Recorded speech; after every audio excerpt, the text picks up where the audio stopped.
senhores telespectadores, eu não tenho razão nenhuma para esconder que eu vi aproximar-se o fim deste ano 98 sem que houvesse uma homenagem, uma grande homenagem à viagem do Vasco da Gama.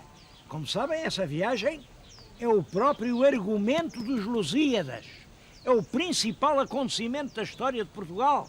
Bom, os meses passavam, veio o inverno e a primavera, e brilhou o outono e houve a Expo, e nada de homenagens ao Vasco da Gama. Bom, eu hoje sinto-me particularmente realizado porque a homenagem que era precisa, afinal, foi feita. Não foi feita onde eu gostava que fosse. Bom, eu realmente gostava de ver isto na Expo, não pode ser. Bem, ao menos no centro de Lisboa, que lindo era ver isto no Terreiro do Paço. Bom, mas também não foi. O Terreiro do Paço, bom, é para quem passa por lá. Mas vim encontrar uma evocação dos 10 cantos dos Lusíadas aqui no Extremo Oriente, no Jardim de Camões. Bem no chão estão imagens alegóricas de cada um dos 10 cantos. Como é que foram fazer essas imagens? Também isso foi bonito. Sabem que morreu há poucos meses um dos grandes ilustradores portugueses que até hoje existiram. Para mim é um dos maiores. É o Lima de Freitas. O Lima de Freitas é realmente prodigioso. Tinha uma capacidade de evocação poética incomparável. Bom, e ele, numa edição dos Lusíadas, é esta edição que eu tenho aqui, eu acho que não me fica mal dizer que é uma edição do Círculo dos Leitores, e eu estou com um exemplar da Biblioteca de Macau, e o prefácio é do meu querido antigo professor Hernani Cidade. Isto foi ilustrado por desenhos lindíssimos. Logo o primeiro canto tem Vênus. Vênus, como sabem, Vênus foi quem, segundo Camões, tornou possível a viagem dos portugueses, porque os deuses estiveram divididos. Quero dizer que, para Camões, os deuses são as forças políticas. Há sempre a força do não e a força do sim. Bom, esta gravura mostra a força do não, cá está ele, o vácuo, que não quer que os portugueses cheguem ao Oriente, porque, diz ele, os meus feitos no Oriente esquecidos serão se lá chegar a lusitana gente. E ele tinha conquistado o Oriente. Mas é claro, há a Vênus. E a Vênus que está aqui diz que sim, diz que quer que os portugueses consigam chegar ao Oriente. E porquê? Quer porque a Vênus, para o Camões, era latina. E quando os portugueses falam, Vênus lembra-se da sua língua de infância, do seu doce latim. Ao ouvir os portugueses, ela até imagina, com pouca corrupção, que é latina. Ora bem, o que é que fizeram aqui em Macau? Estas imagens do Lima de Freitas deram-nas a um artista ilustre, o Jorge Estrela. O Jorge Estrela transformou isto num desenho de calceteiro. Está ali o desenho do calceteiro e depois calceteiros asiáticos, pegando em pedra branca e preta vinda de Portugal, puseram aqui no jardim a Vênus a proteger a navegação portuguesa.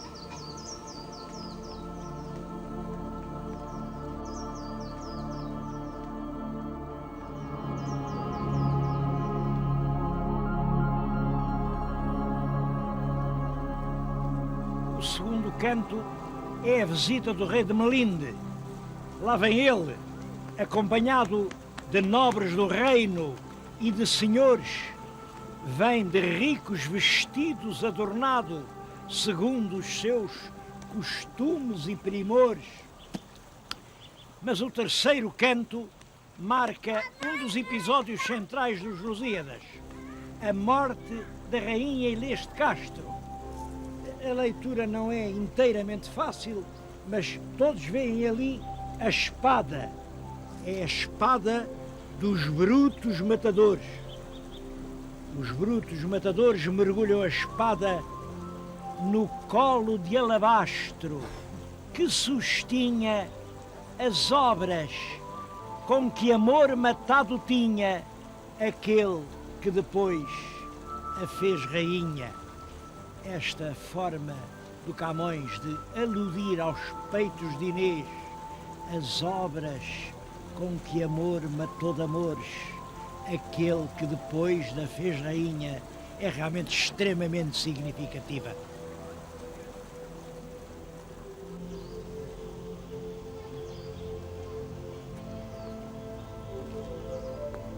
Os Lusíadas vão contando a história de Portugal até que chega ao tempo do rei Dom Manuel. E o rei Dom Manuel tem um sonho. Está profundamente adormecido quando vê aparecer-lhe dois gigantes que estão além, o Indo e o Ganges, representam a Ásia, e os dois gigantes estão a dizer-lhe: é tempo já que mandes a receber de nós tributos grandes. E é assim que Dom Manuel manda Vasco da Gama a caminho da Índia.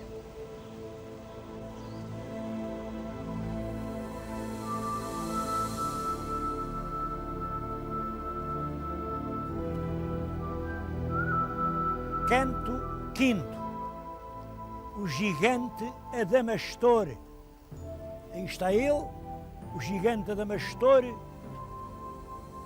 com um tom de voz nos fala horrendo e grosso, que parece sair do mar profundo.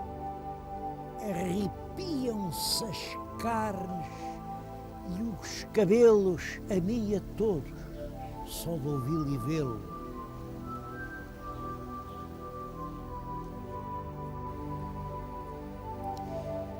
Todos os cantos dos Lusíadas estão representados. O sexto, aquele é o sétimo, este é o oitavo, o nono. Eu não tenho tempo para os mostrar a todos e paro aqui no décimo. O décimo é o homem ao leme. Os portugueses acabaram por fim a sua grande viagem e vão agora a entrar no estuário do Tejo. Eu acho que quem vai ao leme é o próprio Luís de Camões, e as palavras que ele nos diz são as que escreve nos Lusíadas. Não mais, musa, não mais, que a lira tenho destemperada e a voz enrouquecida. Não é do canto, não, mas de ver que venho falar a gente cega e endurecida. O favor com que mais se acende o engenho não dá à pátria, não, que está metida no gosto da cobiça e na rudeza de uma austera, apagada e vil tristeza.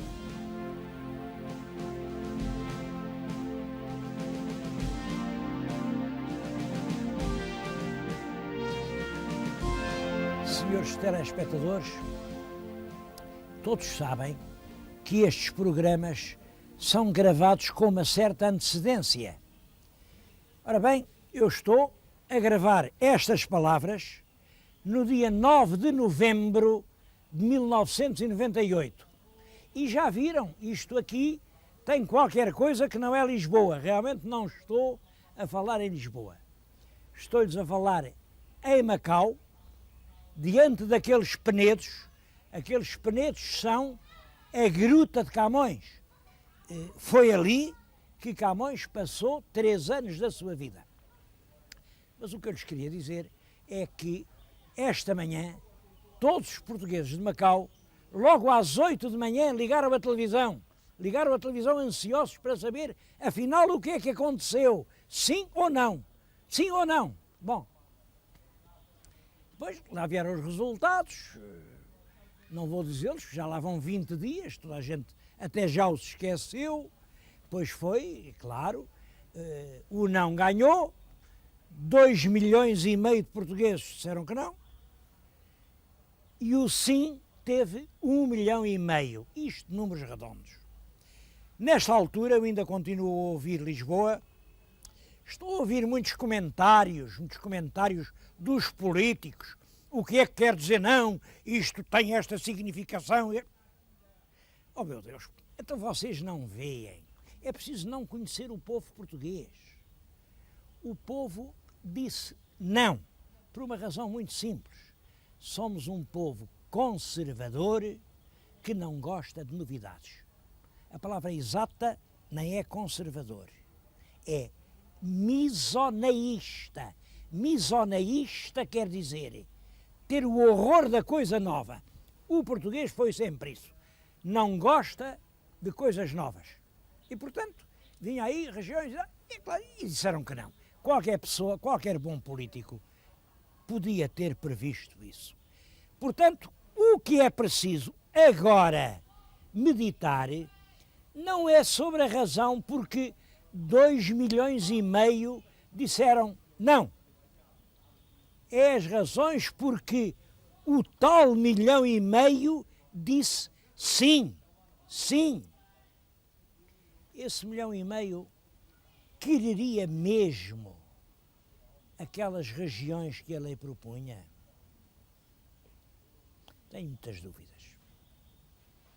Sem dúvida, esse 1 milhão que disse sim porque achava que as coisas assim não estão bem. Não estão bem. E porquê é que não estão bem? Não estão bem porque na resolução dos assuntos públicos há muita demora, no comportamento dos funcionários há muita preguiça, há alguma negligência, há um grande deixa andar, há um grande, olha, isso não é comigo, eu não tenho nada com isso, depois se vê, amanhã também é dia, deixa para lá. A nossa organização administrativa está por dentro cheia desse caruncho. É um ritmo de não fazer e é um ritmo que evidentemente a todos prejudica. Eu aqui em Macau estou-lhes a falar num lugar sagrado, diante da morada de Camões, e é invocando toda a sacralidade desse lugar que vou dizer estas palavras. Somos um país que já tem 9 séculos de história. Somos um país com cabelos brancos. Somos um país que já não pode perder tempo.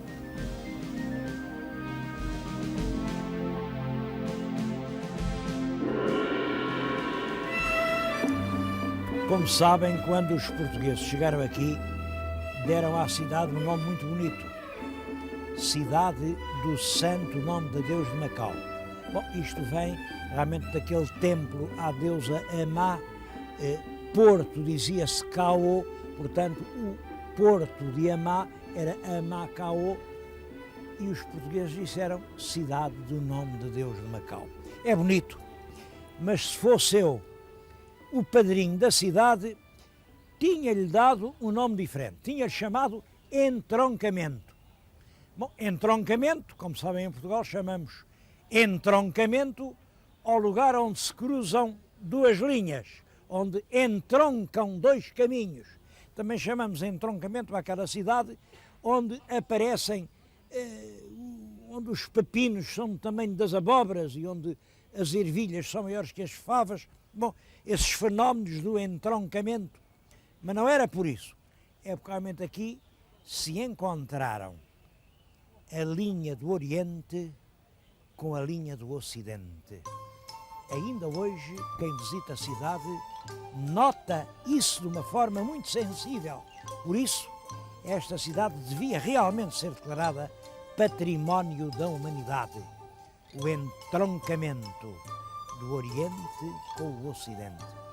Há dois nomes que revelam isso de uma maneira muito vigorosa.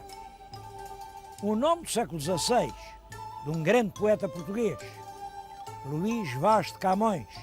Outro nome já do nosso século, do século XX, o doutor Sun Yat-sen, o fundador da República Chinesa. Ambos estão ligados a Macau. Sobre o Sun Yat-sen não há dúvida nenhuma, lá está a casa dele, o consultório, o hospital onde ele trabalhou. Sobre Sun Yat-sen ninguém põe dúvidas de que o seu destino esteve ligado a Macau. Bem, sobre Camões, há quem diga que não, que isso é uma lenda.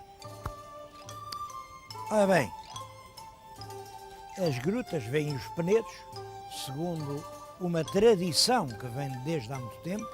Camões, que não teria podido fazer uma casa, nessa altura os europeus não podiam fazer casas aqui, teria estabelecido a sua habitação debaixo destes penedos. Que provas é que há para dizer que Camões viveu em Macau? Primeiro, ao primeiro biógrafo, que é o Pedro de Maris, que escreve poucos anos depois dele ter morrido, e que diz terminantemente que ele esteve em Macau, que aqui ganhou dinheiro e que até diz que era um grande jogador. Ora bem, porque é que o Maris ia inventar isso? Mas há mais. Os mais antigos cancioneiros, olhem, o Cancioneiro de Madrid, diz que ele escreveu aquele poema famosíssimo sobre os rios que vão, quando ia para a China. O Cancioneiro do Cristóvão Borges, que é de 1578, ora, o Cristóvão Borges era um juiz, um corregedor, na cidade de Lisboa, portanto conhecia perfeitamente a vida do Camões. Pois o Cristóvão Borges também diz que esse poema foi escrito, e ele não diz que era quando ia, mas quando vinha, mas no fundo é tudo a mesma coisa. Ao agradecimento do próprio Camões ao Conde de Redondo por o ter nomeado para um lugar, ora, a gente nunca se falou noutro lugar que não fosse este lugar de Macau. Mas há Camões a dizer nos Lusíadas que naufragou na foz do rio Mekong. O rio Mekong é uma escala obrigatória dos navios que navegam da Índia para Macau. Há até o nome destes penedos. Estes penedos, num documento do princípio do século XVII, documento de propriedade dos jesuítas, chamam estas pedras os penedos do Camões. Reparem que são, pelo menos, 6 provas fortíssimas a confirmar uma tradição de séculos. Eu acho que perante isto, só ou com muita ignorância ou com muito feitio de contrariar é que se pode continuar a dizer que a estadia de Camões em Macau não passa de uma lenda.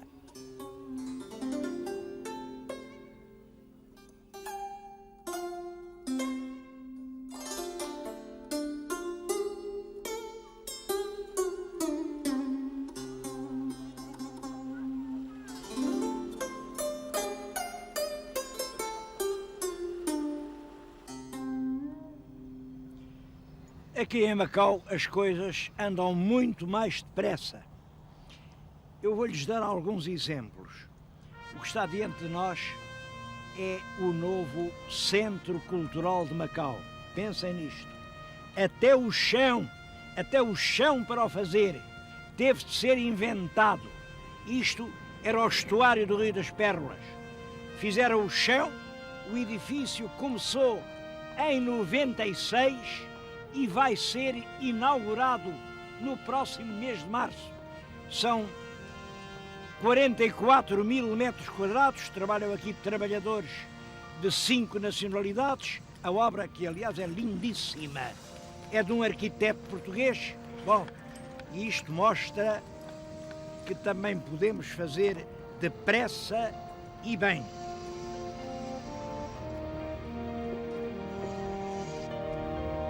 O ritmo da construção em Macau é realmente surpreendente para um europeu.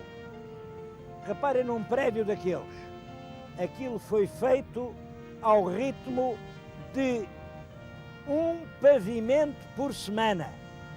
Ele tem 13 andares, mais 2 estacionamentos, 13 e 2, 15 semanas. Naturalmente, estou a exagerar um pouco, porque é claro, há sempre o problema das fundações. Mas significa que em 6 meses põe-se em pé uma casa assim.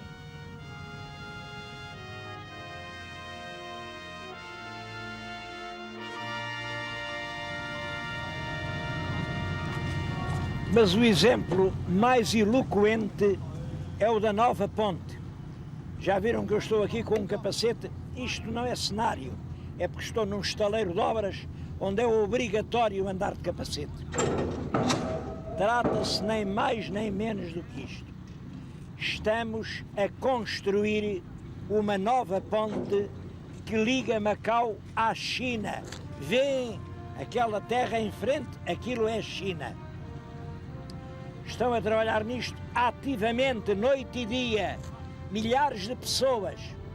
E esta ponte, que agora apenas começa, o que vem ali são os bate-estacas a cravar as primeiras fundações. Bem, esta ponte vai estar pronta em outubro. Estou-lhes a falar em novembro de 98, vai estar pronta em outubro de 99. Como é que isto é possível? Bom, olha, é possível, claro, primeiro, por causa da competência dos técnicos. Segundo, porque há realmente aqui grandes quantidades de mão de obra. Depois, por causa das extraordinárias qualidades do trabalhador chinês. Por último, por causa do bom entendimento entre portugueses e chineses. Nós estamos a trabalhar de cá para lá, eles estão a trabalhar de lá para cá, e assim, quando todos trabalham, tudo se faz muito depressa. Que exemplo e que lição a seguir.